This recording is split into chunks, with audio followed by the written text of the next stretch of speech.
move to the Western Cape, where Premier Winde has announced changes to his cabinet. This follows the resignation of Education MEC Debbie Schafer, who is jetting off to the UK to pursue a legal career. Winde also replaced a former Community Safety MEC, Fritz, who was fired for sexual misconduct early last month. Provincial Member of Parliament Reagen Allen will replace Fritz. He joins me now.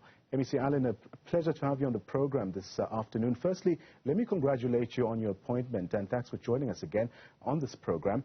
I'm sure you would want to hit the ground running in your new job. Just tell us a bit about what's top of your agenda, especially in efforts to ensure that the province is safe and that you effectively muzzle crime and increase police visibility there. Thank you so much for having me. I just want to double check. I hear a sound in the background. I can hear you. I can hear you loud and clear. You can go ahead. Thank you so much. I think I am delighted to be speaking to you. I think the top priorities coming in as the MEC for Community Safety in the Western Cape would be to ensure that the promises and the bold commitments made by the Premier in terms of the safety plan, right, which is a plan where we aim to bolster law enforcement officers on the ground, adding additional boots on the ground, because we know SAPS has been under-resourced for many years and understaffed here in the Western Cape, but also in terms of violence prevention, in understanding the root causes of crime. What it ultimately means is that we are working alongside the Department of Health. Right. We are working with forensics, with ambulances, with CPFs and the South African Police Service to ensure that we have a data-led and evidence-based approach towards tackling crime, which is deeply complex. So we need to make sure that we know where crime is happening, when crime is happening, so that the deployment of officers can be allocated where it is most needed.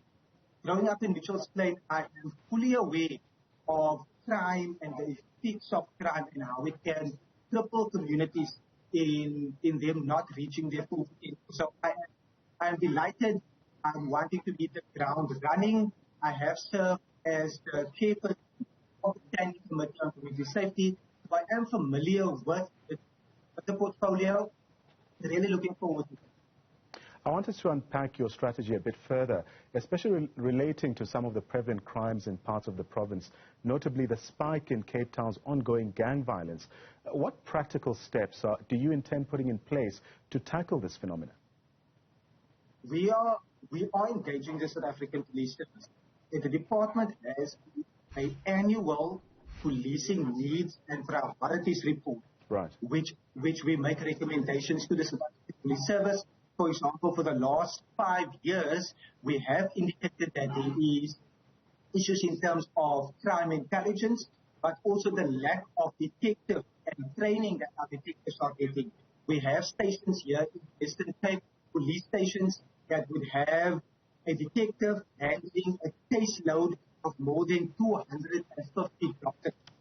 So we do understand that in order to tackle crime, we need to ensure that our conviction rates right, among gangsters are basically improved.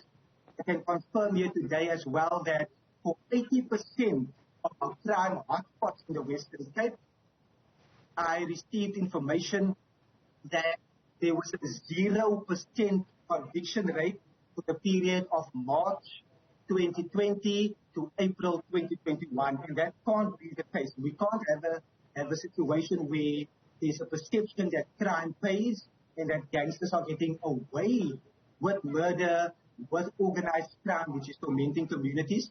So it is a plan where we are wanting to make sure that crime intelligence is effective.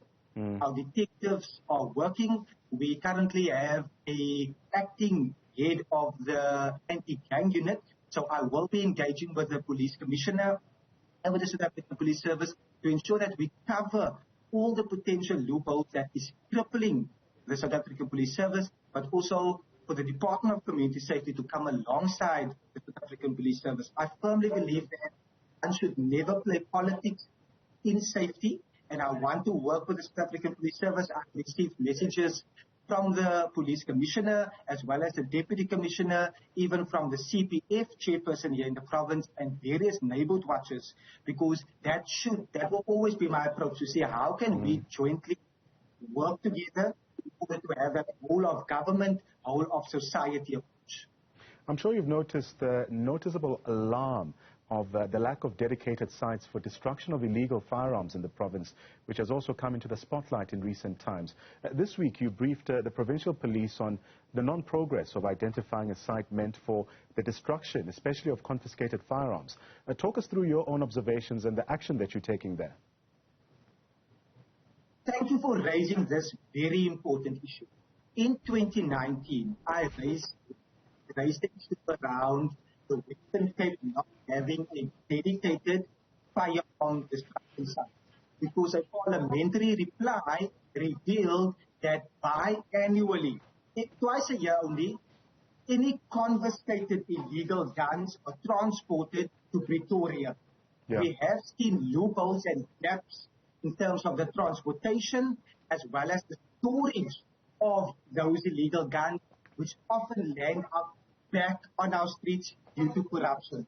So I have motivated the police service that a dedicated destruction site is set up in the Western Cape so that we are able to do it more frequently, but so that those guns don't land back on the street. And in March, I met with the PC because the Deputy Minister of Police in the NCOP gave me a commitment when I asked this question to the NCOP, and he said that perhaps at the national level is open to the idea and that they are keen, it's based on merit, and that they want to look into it. But we are sitting now almost at the end of April, and I've not received any update as yet. So it is an issue that I'm wanting to continue to work alongside the public service so that gang members know that any confiscated gun they won't be able to get stored properly, won't be transported all the way to Pretoria, and then we don't know if it's in Beaufort, the gun is taken away, is taken again in other parts along the road where it's stopped.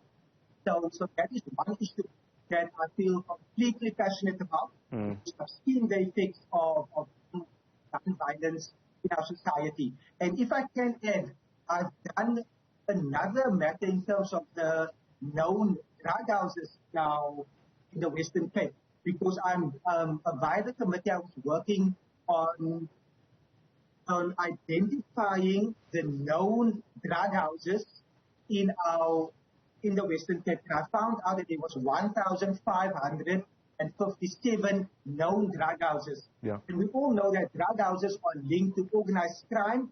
It is fueling gang violence across Cape Town, across the Western Cape. And we want to ensure that we do everything in our power to strengthen the hand of the South African Police Service to close down known drug houses. Because we can't have in certain communities 3 generations bought drugs at the same premises. So over the years, there has been matters that I've been tackling, and the destruction site needed here in the Western Cape, but also tackling drug abuse, gangsterism, also seeing how the department plays a vital role in programs towards violence prevention, but also to address those root causes of crime. I could have easily been a statistic on one of those young men that made critical choices, circumstances which was very difficult for them. So I want to play that role. And very quickly, I want to extend a bit on this last sentiment that you're making. Squatter camps as well as townships in parts of the Western Cape are still a hotbed for violent crime. Is there any commitment that you want to make right now, especially in efforts to ensure that this is indeed tackled? I want to make this commitment that in terms of the areas, and we have already identified the top 10 hotspot areas in the city of Cape Town, that has now been broadened to 16 areas. So not only in the Western Cape, but also in the rural areas. Because we've seen that gang members that are potentially wanted here in Cape Town would make their way to a rural town in order to set up a criminal enterprise that side.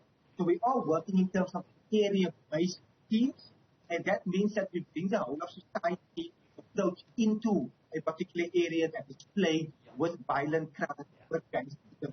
And that commitment has been long-standing since the Premier's commitment in terms of the safety plan, which we understand it's crime being complex and we want to do so much more in that space in order for young people, for moms and dads, for communities to not feel safe when they are in their own homes, but when they go to work, when they play, when they're on the soccer field. So I want to give that commitment to the residents of the Western Cape that crime is being tackled. We will continue. We will ramp up our oversight to the service.